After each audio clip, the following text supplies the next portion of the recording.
médico, pero no en el contexto de que te tiene que atender a vos particularmente. Señoras y señores, fuerte el aplauso para López Rossetti. Hola, Bienvenido. Gracias. Qué bueno tenerte acá siempre. Hay algo... Yo no entiendo cosas... Viste que a uno le cuesta entender las cosas de la vida. Se tiene que adaptar, pero las cosas van sucediendo, pero como que muchas de las cosas que ocurren, uno dice, bueno, no, porque está bien, esto puede pasar, es así, pero en el fondo del alma, uno siente cualquiera. Tema de las enfermedades seniles, no sé si lo digo bien, o Alzheimer, o problemas de memoria, como cuando de golpe ocurre que cambia la comunicación, que no se acuerda, que no reconocer es a veces sí, a veces no. Sí, es un temita. Vos sabés que yo sé mucho de Alzheimer. Qué soberbia, ¿no? Pero es que no lo digo como médico, lo digo como hijo de mi mamá que falleció de Alzheimer. Entonces, cuando tenés la oportunidad de conocer las enfermedades desde otro lado, las vivís. Una de las cosas que te pasa es que cuando las vivís no sos médico.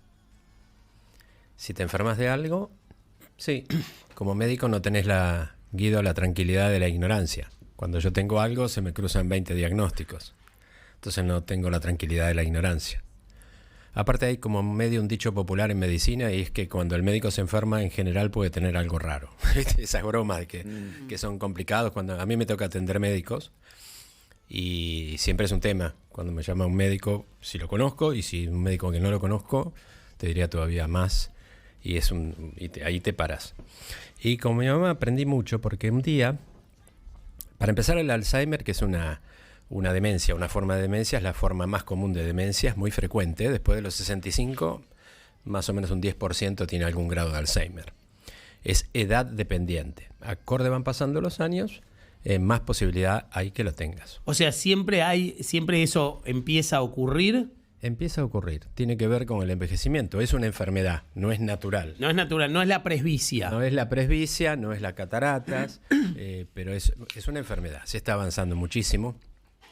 Yo lo que tenía en mente hablar ahora era que hay un estudio muy, muy importante realizado por una comisión de la revista The Lancet, que es una de las 2 o 3 publicaciones más importantes del planeta en medicina. Y que, habla de 14 puntos por los cuales vos podés prevenir el Alzheimer casi entre un 45 y un 50%. Pero no sé cómo arranqué con esto que vos me dijiste, porque me diste pie para lo de mi mamá, ¿no? Y vos es que una cosa que no hay que un hijo o un familiar de alguien que tiene Alzheimer, lo que no le tiene que decir es, pero yo ya te lo dije. ¿Te olvidaste que te lo dije? Ma, pero ya te lo dije. Pa, pero de vuelta me volvés a preguntar. Pero es algo que te pasa al principio cuando no sabes que es Alzheimer lo que la otra persona tiene. Y a mí me pasó. Y me pasó, quizás no me tendría que haber pasado si estaba 3 metros más alejado, pero era mi vieja. Y mi hijo en ese momento estaba estudiando medicina, hoy es médico, y buen estudiante, diploma de honor, qué sé yo. Y un día mi mamá me pregunta cómo le había ido a Mati en el examen. Dije, bien, ma, un 9. Y al rato me lo vuelve a preguntar. Bien, ma, te lo dije, un 9. Y ahí cuando dije, te lo dije, se me juntaron las neuronas con la del médico, ¿viste? Es como que enganché de vuelta y dije, pucha. Y me quedé pensando, ¿no? Y me quedé pensando porque al día siguiente, mi vieja era, para todos la vieja es la vieja, ¿no? Pero pero yo tuve una sola, la mía, ¿no? Claro. Y al día siguiente me lo volvió a preguntar. Y me quedé un ratito ahí y dije, bueno, es lo que nos tocó. Y le traté de ver el lado bueno, creo que no sé si lo tiene, pero por lo menos con el mismo examen de Matías le pude dar muchas alegrías, porque cada vez que me preguntaba le dije sacó 9. Y ahí me empecé a acostumbrar un poco más. Cuando la enfermedad avanzó un poco, yo le hablaba de atrás y no reconocía mi voz. Claro, porque se perdía la memoria por una lesión en ciertas partes del cerebro que tienen que ver con la memoria de las imágenes. Entonces, cuando no me reconocía, me fui dando cuenta que cuando yo le iba hablando, pero desde atrás hacia adelante hasta que yo entraba en su campo visual. Ahí sí, Guido me reconocía.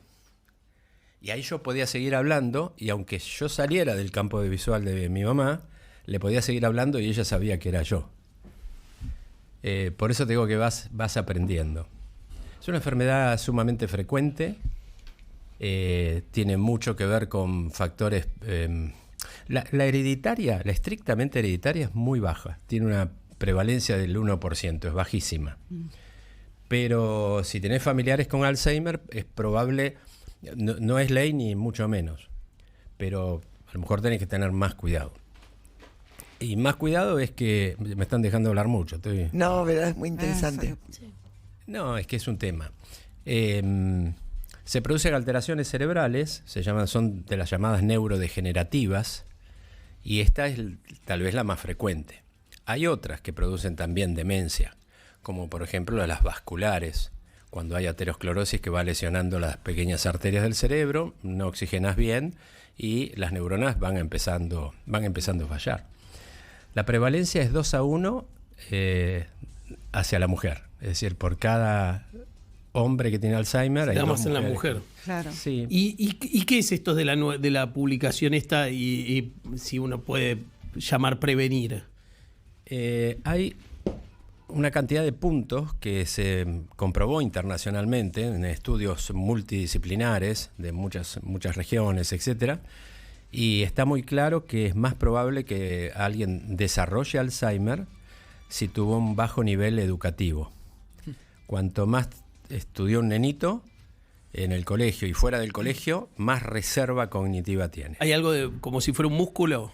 Sí, es un músculo, es un training. De ejercitarlo, ¿no? A lo largo de la vida. Cabeza, sí, pero sobre todo chiquito, cuando crece, que haces las celdas de memoria, de aprendizaje, se llama reserva cognitiva.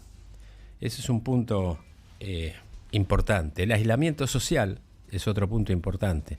Las personas humanamente más conectadas, que tienen muchos amigos, van a fiestas, se reúnen y hablan y se meten y le suena el teléfono y lo disfrutan y están con gente, es menos probable que desarrolle Alzheimer.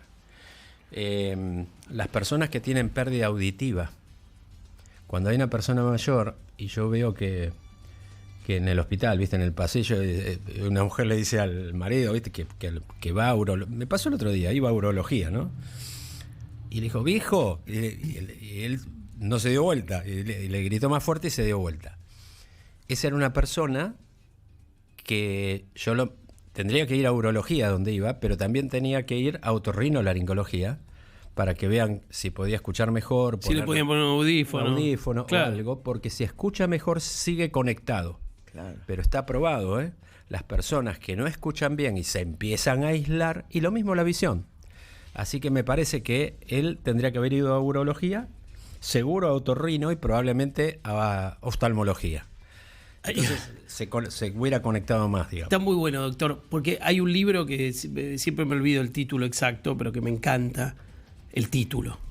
Que dice la enfermedad de una persona, la enfermedad de un órgano, de una persona, de una familia, de un pueblo, de un país, ¿no? No es exacto el título, pero quiere poner esa idea, como si uno, como si no se enfermara, como si la enfermedad no fuera solo del enfermo.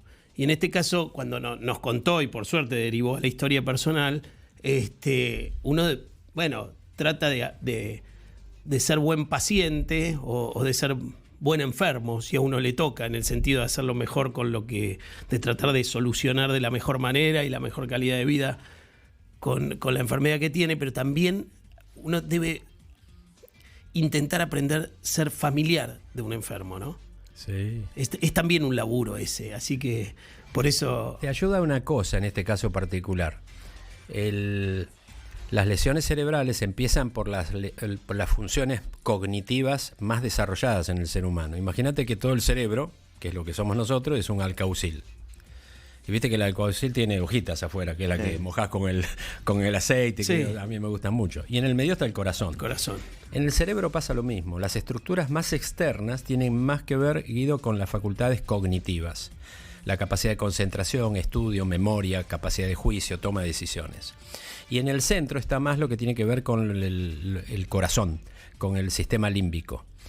Y vos sabés que tiene una ventaja porque mi mamá, que fue siempre buena, fue perdiendo las facultades cognitivas, memoria, concentración, capacidad de juicio, pero lo último que perdió es el corazón. Siempre siguió siendo buenita, porque es como que se va lesionando el cerebro de afuera para adentro. Y como el corazón del alcaucil o el corazón del cerebro es el sistema límbico o cerebro emocional, está en el medio, es el último que se lesiona. Con lo cual, la comunicación emocional existió hasta el último momento.